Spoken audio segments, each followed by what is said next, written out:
Few games in recent memory have been as polarizing as Hideo Kojima's Death Stranding, and in this video, I want to tell you how I fell in love with the game, even though it has many flaws. To begin, let's address the most contested aspect of the game, gameplay.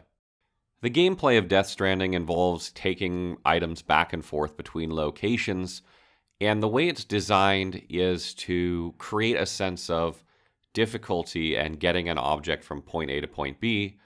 Much would be the case in real life if things were falling apart in a particular place or region.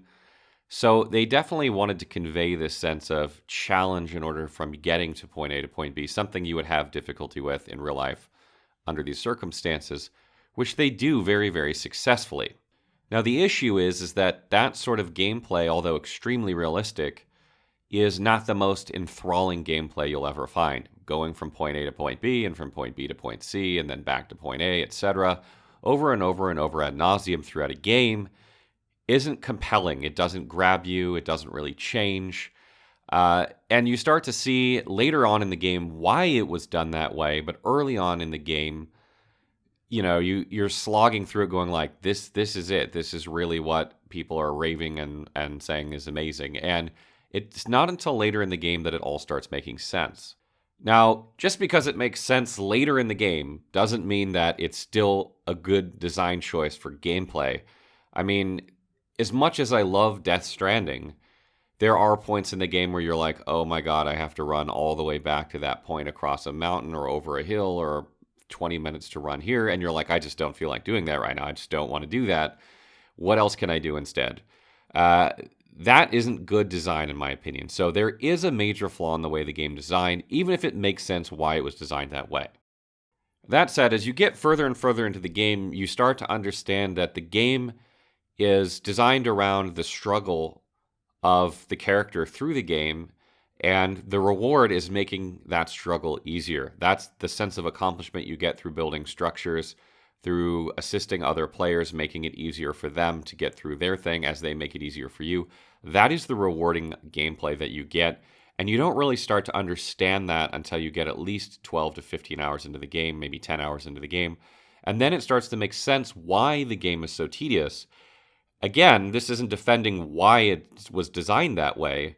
I'm just saying it makes sense when you look at it. If you do not create a tedious mess for people to get through, then when they start assisting each other to get through that mess and building something simple as a road, you don't feel a sense of accomplishment. If it takes you 5 minutes to get from point A to point B, then you build a road and it takes you 4.5 minutes to get from point A to point B, it's not very rewarding. But if it takes you 20 minutes to get from point A to point B, and then you build a road and it takes you 5 minutes to get from point A to point B, it's extremely rewarding. Now, that is not for everyone. That is not the best game design I've ever seen, but it is exceptionally rewarding, particularly when you combine it with, other players being affected, how you've helped them and they've assisted you. Once you get to that about 12-hour mark into the game and you really start to understand that what Kojima is trying to do is he's trying to create a universe where people work together to overcome these obstacles and rebuild the world together, you start to realize the genius of the thing. This is something that nobody has really ever attempted before. I've seen a lot of people come by and say, oh, this reminds me of Minecraft or Fortnite or whatever, but I don't think anyone has ever done anything quite like this before. And then when you add in this extremely compelling story that is a wild ride, to say the least, it pulls the game forward. It does just enough to pull you through that sometimes tedious gameplay and make you really want to go out and help people, and sort of creates this setting where you feel alone but not quite alone. Death Stranding is a game where you can sit there for 4 hours and just build zip lines over a mountain, or 6 hours or 8 hours, and just build zip lines or build roads or build generators and, go create things to help assist other players. And you feel good about it when you're done because you know how long it took you to get through areas. You're saving that for other people. And it's a very feel-good type of game. And also it's very soothing and relaxing. You're driving around this gorgeous landscape and you can play music and you just sort of relax and you're like, okay, this is relaxing. And at the end of it, you feel good about yourself for contributing. And it is a very unique experience. I don't think I could honestly say that there's any game I've ever played that's quite like Death Stranding.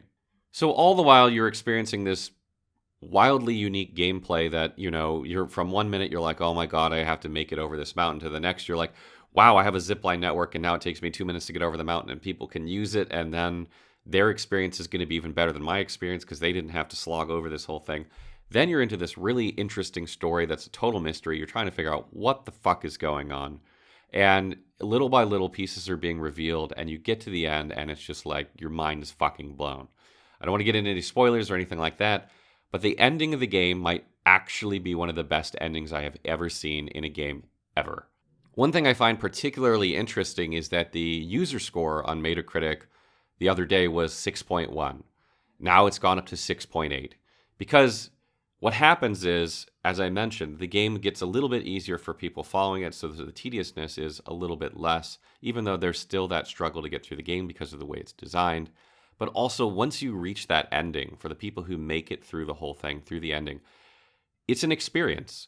And if you get to that end, like that ending raises the game's score by like a whole 1 to 1.5 points, in my opinion. That's just my opinion, but it's that good. So you're starting to see these people who are slowly finishing the game, writing their reviews versus the people who played the first 10 hours or so.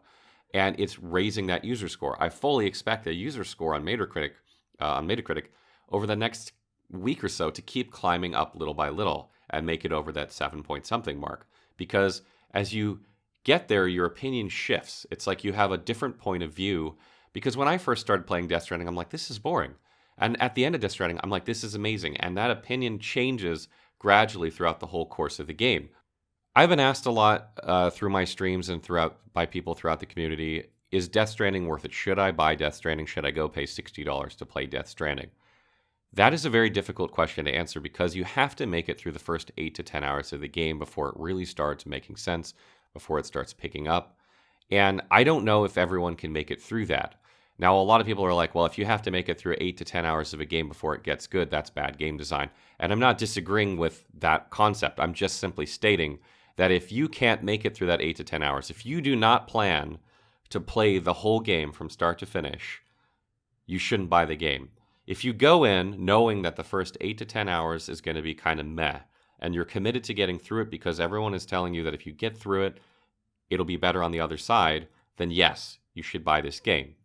But I cannot tell you whether you're going to do that or not. I can't tell you if you have the willpower or whether you want to spend that time doing it on the word of somebody else saying, trust me, it gets better.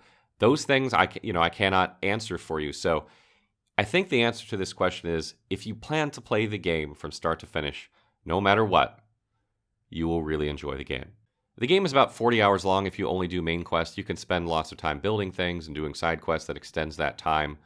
But the core of the game is about 40 hours-ish, give or take a little bit, depending on what you do. So you got a good chunk of game there to play. There's a lot of cutscenes in the game, which actually add to the game, in my opinion. But there is a lot of that's just cutscenes. But I don't think it matters that much in a game like this, because the gameplay isn't the most compelling part of the game. It's the story. So I think Death Stranding is one of those things where there's so many people playing or asking questions about it, and it's such a unique experience that you shouldn't be one of the people who missed out on it. When you get to the end of Death Stranding, when you're all done and everything is said and done, you're all finished, I think you'll say, I'm glad I played Death Stranding. You might not say Death Stranding is the most amazing game I have ever played, but you'll say, I'm glad I played it. That was a great experience. And that's exactly where I am. I do not think Death Stranding is the most amazing game I have ever played, but I'm damn glad I played it. And I absolutely love the conclusion of the game.